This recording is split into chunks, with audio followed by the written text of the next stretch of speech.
The WBC has confirmed there is just no way they can give Dillan Whyte a shot at the winner of Tyson Fury, Deontay Wilder in February. They said it's just not possible. You know, they said that Deontay Wilder versus Tyson Fury broke box office numbers at the MGM Grand. And there is just no way that these guys can have that fight without a crowd. Okay? So once again, Dillan Whyte's date to fight the champion or to challenge for the WBC strap stretches beyond February of 2021. Okay? So will that be a late 2021 or will it even be 2022? That's what it seems like, but I knew as soon as they made the move for Dillan Whyte, I was like, there's no way that they're going to do this. You know what I'm saying? There's no way. Given the track record of the protection record of the WBC, given certain fighters that, have the certain,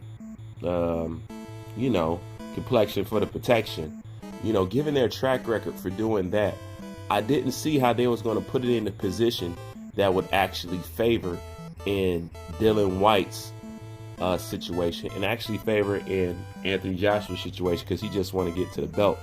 But like I said, I was like, let me see. Tyson Fury fights Deontay Wilder. Then after Deontay Wilder, he takes on Dillan Whyte. Then after Dillan Whyte, he takes on Anthony Joshua. That's a tall order. And if he could do all three of those things, then I give him props. He is the best heavyweight of this generation by far, But that's why I said Tyson Fury has to go through the gauntlet. But I don't see how it's going to go down. But it's very interesting to see, in the days to come, how this is going to play out. And you see how it's going to play out. They're just appeasing us. And you know what they're doing to us with Dillan Whyte? They're doing to us with Dillan Whyte what Bob Arum is doing to us with Terrence Crawford. They just feed us enough bullshit for us to calm down and get off his heels for not getting this man a halfway decent fight. But they just throw shit out there like they really don't mean, what they say is going on, And I got more examples coming in the future about how these guys just be throwing stuff out there.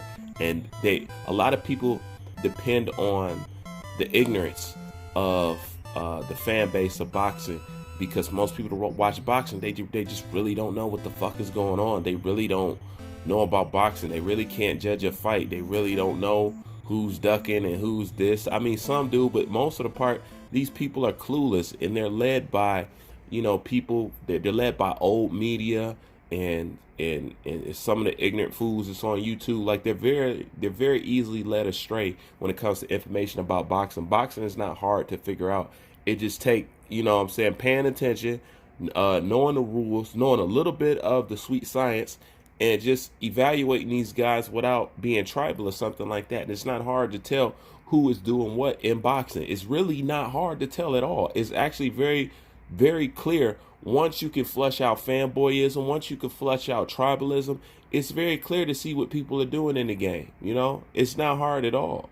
It's very clear to see. But, boxing hide behind a lot of theatrics. A lot of things is make-believe in boxing. It's the optical illusion. It's, it's boxing for the most part seems to be part reality, part Houdini trick. Make these people believe that this fighter is this, that, and the third, when it's really nothing special. Boxing is built kind of like the Ronda Rousey effect. Nobody knew that Ronda Rousey was like that much trash and that, she was that worse of a fighter until you got her in there with some females who could actually fight. Then you realize how out of her league that she actually was, and that she really wasn't a good fighter at all. She was actually one of the worst. But the illusion of being the best, that's something that boxing is built off of a lot. So it's clear to see now that Dillan Whyte ain't going to get no shot. He needs to just forget the WBC. And that's what I said. Right after this whole WBC showdown between Tyson Fury and Deontay Wilder and Anthony Joshua, right after this shit is done, I'm completely done with the WBC. There's nothing I can look at any prestige. Matter of fact, if you got a WBC belt strapped around your waist, I'm going to look at that as you probably got some help. It's not a legit belt. It's not a belt that you could brag around. You can't hold that belt up in the air and think that that's going to come with some kind of prestige, man. Maurizio Suleiman and them, they just too damn crooked at the end of the day. They make up too many lies. They protect too many drug cheats. They protect too many people from their mandatories. It's just too much bullshit going around with the WBC, Mauricio Suleiman, and everybody else for anybody who call themselves a credible boxing fan to even give any credit to anybody that's even holding that fucking strap. Because at this point, the WBC strap is a joke. That's why countless of boxers have turned it down, threw that box in the trash. Threw that belt in the trash. And Noye didn't even want that crap. Like anybody who's really about the sport, they don't respect that fucking strap. You know what I'm saying? It's a stupid ass fucking belt at this point in time. The WBC is not shit. It's worthless. Okay, it is a complete joke. Mauricio Suleiman has lost all ground to stand on as far as any kind of prestige that'll come with that belt. Just because at one point in time, Muhammad Ali strapped that around his fucking waist. That's the only reason why that belt is worth fucking anything. It's really fucking Ali. That's it. There's nothing left in that belt, you know what I'm saying, for anybody to inspire to get. You know what I'm saying? Like, they really don't. So, at the time, I don't blame PBC if they want to come up with their own belt. I don't want to blame if anybody else come up with their own belt. Because at the end of the day, whatever they create is going to be worth more and it's going to mean more to me than a WBC strap. You know what I'm saying? I like, them straps mean nothing to me. Franchise straps mean nothing to me. Super this, super that means nothing to me. Diamond this, diamond that means nothing to me. It's made up bullshit. We need to unplug up out of fantasy land. Them belts is not shit. You know?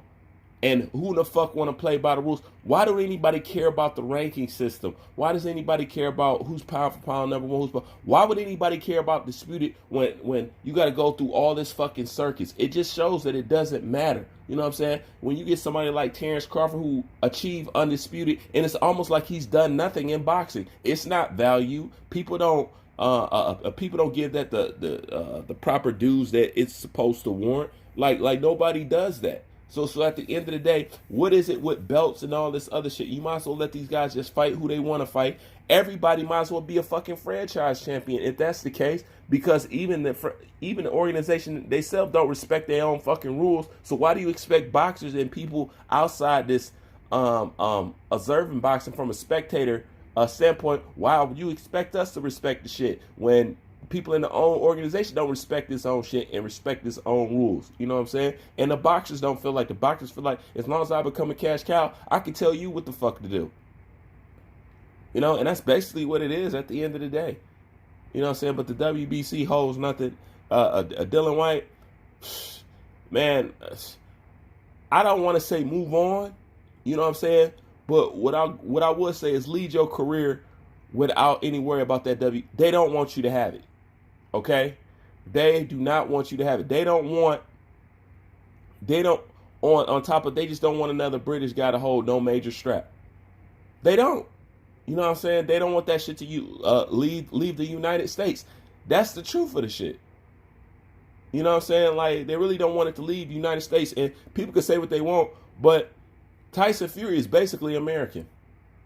Yeah, he's British, and you know what I'm saying, on that. But the way he's operated, who he's swimming with, and all this other stuff, and the fact that he ain't got no license over there, Tyson Fury is basically American at this point. You know what I'm saying? America accept him, loved him, embraced him. You know what I'm saying? He's got the right look for them to be able to accept. He's American at this point. You know, because you ain't got a license to fight over there in the UK. You can't fight in your hometown. You being ran out by your hometown by drug investigations and all this other shit. You got all this. I mean, it is what it is. You know? But it's a sad case in Dillan Whyte. But Dillan Whyte is somebody who's been here by his own hand in the first place. Truthfully, Dillan Whyte's not supposed to be in this position. He's in this position because he refused to go into the dark silently. You know what I'm saying? So if Dillan Whyte just keep doing what he's doing, he'll be one of the guys that's standing there at the end, regardless of how people tried to treat him, you know.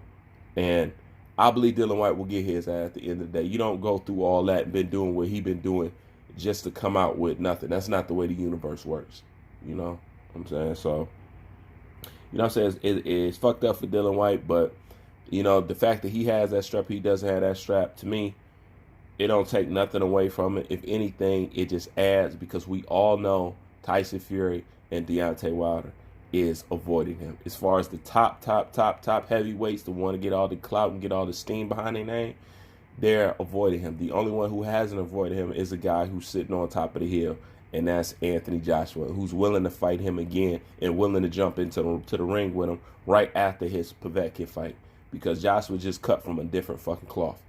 You know what I'm saying? Everybody needs to take a page out of that boy's book. And I'm talking about everybody from the weight divisions on down, because he gambles with himself. He's willing to go out there and lose. He's not above humility. He's not, you know what I'm saying? He's not above any of that. You know what I'm saying? And that's why at the end of the day, I call Anthony Joshua the face of boxing, because he walks like a champ, he talks like a champ, he do things the champs are supposed to do. Because definitely with Canelo Alvarez and his cherry picking, the way he's been going about his whole damn career, that's definitely not the face of boxing. But anyways, that's my opinion on Bruce Banner. I'm out.